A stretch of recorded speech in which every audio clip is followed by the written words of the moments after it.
What is going on, everybody? Welcome back to the channel. Aftersound here, bringing you Splinterlands content every single day. We also stream right here on this channel every Tuesday, Thursday, and Sunday morning, so come by and say hello. All right, well, I thought I would make a video just because the market is not doing well. And I have been generally bearish on both Twitter and in Mav chat. And here's the thing, you know me, we don't shill hopium here. We're allergic to hopium. And I can't say that I called this by any means, but it's also not unexpected. And so looking at where we are at right now, we had this crazy September and first half of October with announcements, actually announcements even going back to August. And if you want to, we could even say going back to July with the end of the airdrop, with the LP rewards coming in, SPS ranked battle rewards, all of the new things that have been launched. So tower defense, GLX that was announced, obviously that's still in the works right now. But there's just, Rooney, Splinterfest, right? So there's just been a ton of, and Rift Watchers, of course. But there's just been a ton of stuff happening over the past couple of months. And now all is quiet on the Western front, on the crypto front. So here's the thing. One thing I want to share very quickly with you, and then we can go back into the specifics. So here is SPS, and I'm going to show you over the 90 days. So going back into July, and you can see here, this is perfect timing. Right around the end of the airdrop, we were at, a little under 5.5 cents. We pumped in August, and I would say that this is probably due to a lot of people getting into the liquidity pools, right? And so they needed to buy SPS in order to take advantage of those crazy APRs at that time when everything was over like 100-something%. Then we had a little lull period, and here we go with Rift Watchers coming in at the mid to end of September. And since then we've seen a tail off. Now I want you to look at this and see, just how crazy it's been, because it's almost like not a 2x, but it's like an 80% increase from trough to peak over here. And then obviously something similar again, not a 2x, but I don't know, about 80%. No, I'm sorry, 60%. Increase. Actually, no, maybe 70% increase from trough to peak over here. And then obviously we are down now and at almost at 5.5 cents here on CoinGecko, but I think we've actually hit below 5.5 cents on Hive Engine. Now, what am I comparing this to? Well, I'm going to show you, and I haven't figured out how to overlay this yet, but it's not really the overlay that I'm worried about. It is more so just the pattern. Here's what Bitcoin's been doing. I mean, we had like a massive sell-off one day. And when I say massive, like it wasn't even that crazy. We went from like 19K to 18.7, right? And then back up. And we have just literally been ranging. This is the least volatile that Bitcoin has been in its history, I believe, over the past couple of months. So what am I trying to say with this? Well, the good news is we are decoupled from Bitcoin. Now, that does not mean we are not affected by the general markets, right? And that's why I keep talking about global macro. I keep talking about Bitcoin because I believe within the general macro and then Bitcoin, we will see another leg down that will affect all of crypto. But the good news is, and the bad news is, we are completely on our own in terms of being decoupled. So that's great to the upside, but it also happens to the downside. Bitcoin literally has done nothing over the past couple of weeks. And you saw that downtrend after Splinterfest or after, the Rift Watchers hype died down.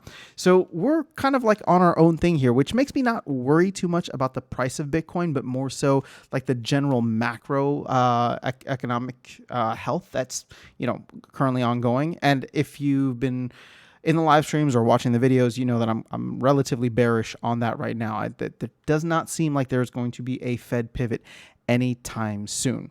So I'm not here to rub it in your faces. I'm not here to be overly bearish or make price predictions like SPS is going to drop to whatever, because honestly, I don't know. But what I do know, and what I think is worth discussing and getting your opinion on or getting your feedback on, is what we can expect from Splinterlands over the next couple of months and how that could impact the token prices. So starting with DEC, We'll take a look at DEC, SPS, and of course the shitcoin of Splinterlands, which is vouchers. I mean, this thing is down to 24 cents. There is zero utility for it. Sorry, there is actually a ton of utility, but zero desired utility at this point in time. So everybody's just selling it off, and I am selling mine every single day too because I'm not buying packs. And so looking at these. DEC, we need to have a conversation about the faucets that are still on for DEC. And I know this has come up several times, but I'm hoping that it catches the attention of the team because 70 million DEC is a lot to be printed every month for liquidity pool rewards. And while I like those liquidity pools and I like the rewards that I'm getting there, I think we just need to have a conversation about how that is impacting the economy, because I think if those are shut off, even just temporarily, like I would let me put it this way. I think that 70 million is probably a good amount ongoing, right? Because we burn a good amount or we use a good amount for whatever the case is. But with DEC specifically, I think it was in September that Aggie said something along the lines of like, this is a big month for DEC, and we only burned like 11 million more. I think we burned like 81 million, and we printed 70 million, right? So it wasn't like, now that we're in a not down market, but like there's nothing happening, right? The hype and FOMO, all that's over. Sure, people are still going to continue to buy Chaos Agent and Tower Defense packs slowly and steadily, and sure, people will be upgrading their guilds over time, but I just feel like we need to have a broader conversation of what's to come. And now with SPS Brawl rewards coming into the mix, sure, people might expect the guilds to start spending a lot more, especially if DEC goes down, right? I mean, we're almost at half the peg right now. But I just think it's worth considering for a proposal to maybe turn them off for like a couple of months, right? And I don't know if that means swap it out with something else. And I obviously the one that I would probably go for is SPS, just because we have SPS rewards, LP rewards that are currently unallocated. And I would like for us to start allocating that in one way or another. And I know, SPS is just being printed to oblivion right now. And we have airdrops essentially once again happening for land and tower defense. So, I would rather just get all the SPS printed right now. And I would rather accumulate it all right now while nobody's paying attention and people are not focused on the game, and we are in very much a bear market. So switching over to SPS, right? Like that's my thought for DEC. Switching over to SPS, I'm just going to say, because there's just no ongoing utility. Sure, Riftwatcher packs, you can buy those. I think that sale is going to go relatively slowly because there is no discount on that. Keep in mind, it is $5 priced in USD for those Riftwatcher packs. So it doesn't really matter what the price of SPS is unless you're buying, a week or two ahead of, you're buying SPS a week or two ahead of whenever you are going to actually purchase the packs.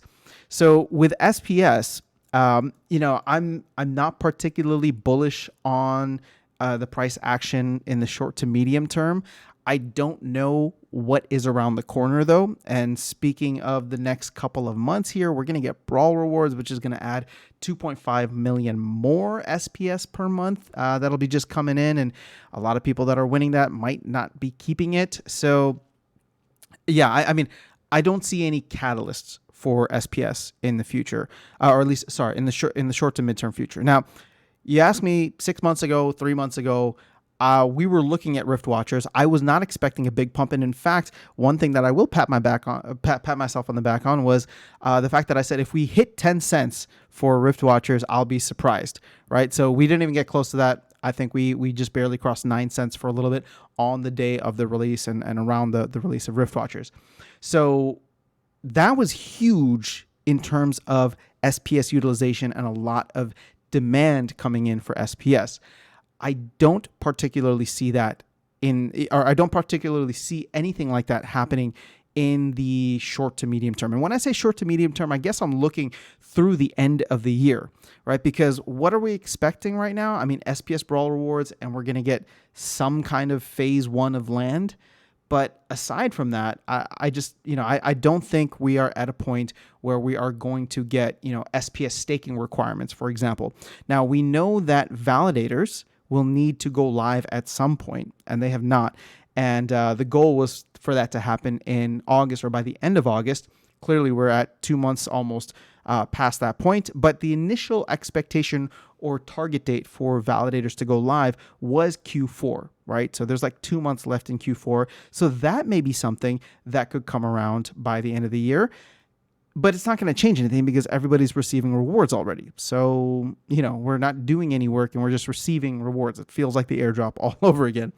That being said, one of the things that is a prerequisite for the staking SPS requirements in order to earn rewards is validator nodes going live.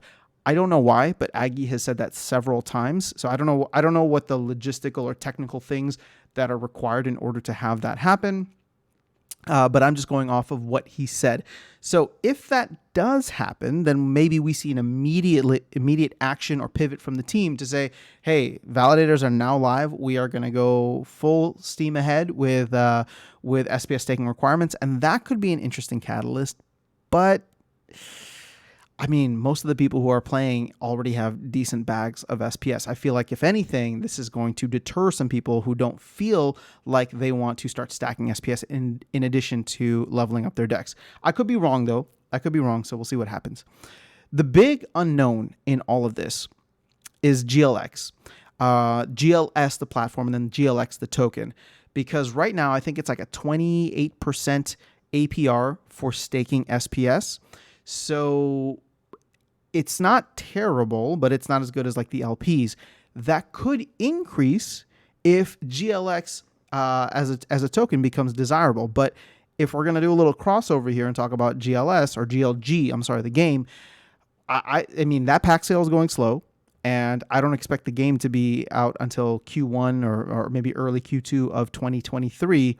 So I fully expect that token price to not be impressive. I mean, I think there's going to be a lot of people that will be selling. I mean, myself included. I've already said publicly. And again, I'm not holding myself to anything. I'm just trying to be transparent with you guys, where it's just like, I want to take some ice cream money, right? So my plan right now is to sell 25% of whatever I get, not for SPS, but just to actualize some kind of gain, some kind of profit, some kind of benefit from all of the work that I've put in terms of acquiring SPS and staking SPS over the past year. So will I stick to that? I don't know, but that's what I'm telling you right now. And I can tell you many others don't have an interest in GLX at all.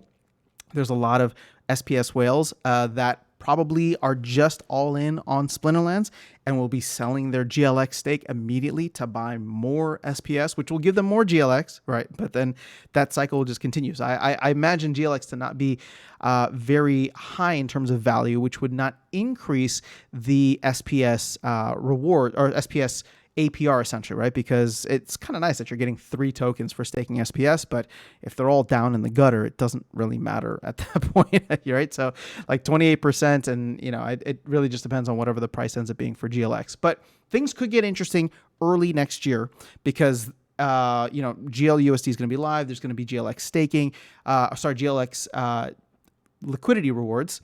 Liquidity pool rewards. So, things could get interesting early next year or maybe towards the end of this year. But again, we're talking about a completely separate game here, and we're not even talking about Splinterlands, which again goes to show that there is not enough utility being given to SPS at this point in time, which is obviously very disappointing. So again, I don't know what happens to the price of SPS. Maybe someone comes in and buys up a ton and creates that demand and creates that FOMO. Maybe somebody just comes in and tries to make a trade. I have no idea. But we've seen almost a 70% drop off. I'm sorry, not 70%, 30% drop off from the recent high at 9 cents. So this is, I can kind of see us ranging around this area for a while and maybe even going lower. It really just, we don't know what the floor is, but I will tell you that we don't have it yet, right? Just because I again, taking this a step back or a level up, I'm very curious to see what happens with the macro global markets as well over the next couple of weeks and months. Okay, and then getting back to vouchers, Power Stones, Bloodstones. I mean, that might come out at some time in December. If we get SPS Brawl rewards in mid to late November, then Cryptomancer will shift his focus to getting the Power and Bloodstones out as well. I don't know how much ongoing demand that increases for vouchers. Tower Defense probably not going live until Q1, maybe Q2 of next year. They're promising a lot of ongoing voucher, store options for you there. But again, that's literally like 3 to 6 months away. So again, looking at the short to medium term, which I'm saying like is about 3 months. So end of the year, maybe early January, I think we're in for a rough moment. I think we're in for a rough period. And what I'm feeling is Q2 of 2022 vibes. And what I'm trying to get at is like the period of like, I guess going into Q1 a little bit, but like after we got Waka, right, in February, March, April, and May were very difficult for the game. Asset prices were just collapsing. The rest of the crypto market was on fire. You had, things like Celsius, Terra Luna, 3AC, like all of this stuff was just happening at that time. And obviously, Splinterlands was being affected by that. I don't know what's going to happen in the global macro, but I am saying that over the next couple of months, I just don't see anything crazy happening. And especially with the holidays coming up, I'm sure some of the team will probably be not as engaged, and rightfully so. They deserve a break, right? I mean, the entire world essentially takes like the last 6 months or 6 weeks of the year off, or it's just difficult to get anything done because people have holidays and travel and all that stuff. So I'm expecting from a market perspective, things may get very quiet. It may get very frustrating. People will feel restless, right? And the talk about bots and exploits and things like that is going to take center stage once again, if it hasn't already, right? So that's how I'm seeing the next couple of weeks and months. Now, what am I excited about with all of this? Well, the fact that I can still play.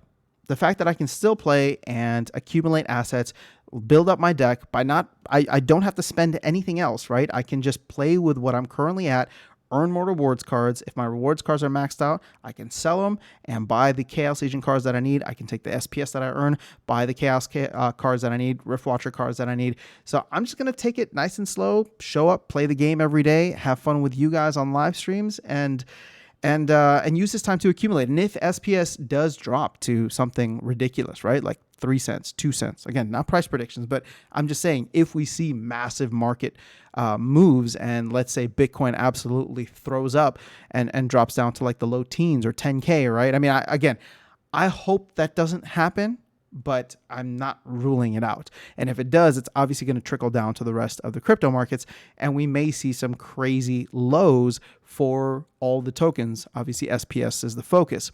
Well, then at that point, I might look to get more, right? I mean, 5 cents is still a pretty good deal, but my goal is still to be a 7-figure SPS whale at some point, right? I'm not close to it at all, but I'm playing the long game, and I don't mind if I hit my goal in 3, 4, 5 years. So I will just continue playing the game. I will continue staking my SPS and being in LPs and playing the game and game economy to get as much as I can. And if we get those opportunities where things just absolutely plummet down for a bit, then yeah, I may just come in and have some dry powder on the side that I will go in and buy more assets within the game. That also includes cards, right? Because let's say we see the card market collapse as well. I mean, if it becomes really cheap to max out a Chaos Legion deck, I'm not maxed for gold yet, but I would definitely consider, going heavy into it if all of a sudden card prices started to tank as well. So that's what I'm looking forward to, is opportunity and not timing the market, but I guess just like taking advantage of whatever downside we end up seeing. I am keeping some dry powder on the side as of now, and just kind of waiting it out, not just within Splinterlands, but within the broader crypto market, and even the broader macro market as well, stock market too. So that's how I'm playing this. I am cautiously optimistic, although even though I am very bearish on a lot of the assets here, but it's the holidays, so I'm not going to be too, crazy about it. I'm going to enjoy the holidays and probably step back a little bit from Splinterlands if I need to. And that's where I want to close this video with, is like, if it's getting tough, don't quit the game. Throw your cards on rental, do something, like just make sure that you are able to stay engaged somehow or come back at a later time. I can't promise you that Splinterlands is going to make it, but out of all the projects that are out there, it's the one that I believe in most. And I think that Aggie and Matt have seen some really, really tough times before. And I don't think that the potential tough times up ahead are going to present a more difficult challenge than what they've been through before. I mean, yes, it might get tough for the team, it might get tough for whatever, but I do believe in the long-term viability of the game and the robustness of the ecosystem that has been built around it. So that being said, I know this has been a mostly negative or bearish video, but I am bullish long-term, and I don't know how long this bear market lasts for, but it won't last for forever. It may last for a long time, but it won't last for forever. And the best part, as I've said before, this is the most fun I've ever had in a bear market because I can just show up and play a game. And I love the competitive nature of it. I love being able to acquire more assets for nothing more than my time. And, ultimately, I am excited about where not just Splinterlands, but all the Splinterlands kind of subsidiaries, right? Tower Defense, GLX, Rooney, where all of this stuff may go in the future. So let me close the video out with that because I've already ranted for so long, but I just wanted to give kind of like a high level overview of how I'm seeing the next couple of months. And, whether I'm right or wrong doesn't really matter. I'm not trying to make a prediction here. If anything, it'll be fun to look back in 3 months at this video and laugh at all the places that I got wrong. And if I got some right, then awesome, right? But again, none of this is financial advice. I'm just giving my perspective on where things are at. I'm not telling you what to do. I'm just telling you what's that? There's that saying, right? Like, I can't tell you what to think, but I can tell you what to think about. And so I'm just trying to give you some thought, some food for thought about what to expect from the game, from the team, from the economy, from everything, from the market over the next couple of months. And, make your decisions based off of that. But at the end of the day, we're playing a game. So I hope you still continue to have fun with it. All right, guys, that's all I have. Have an amazing rest of your day. I will catch you all in the next video, and I will see you around the game. Take care.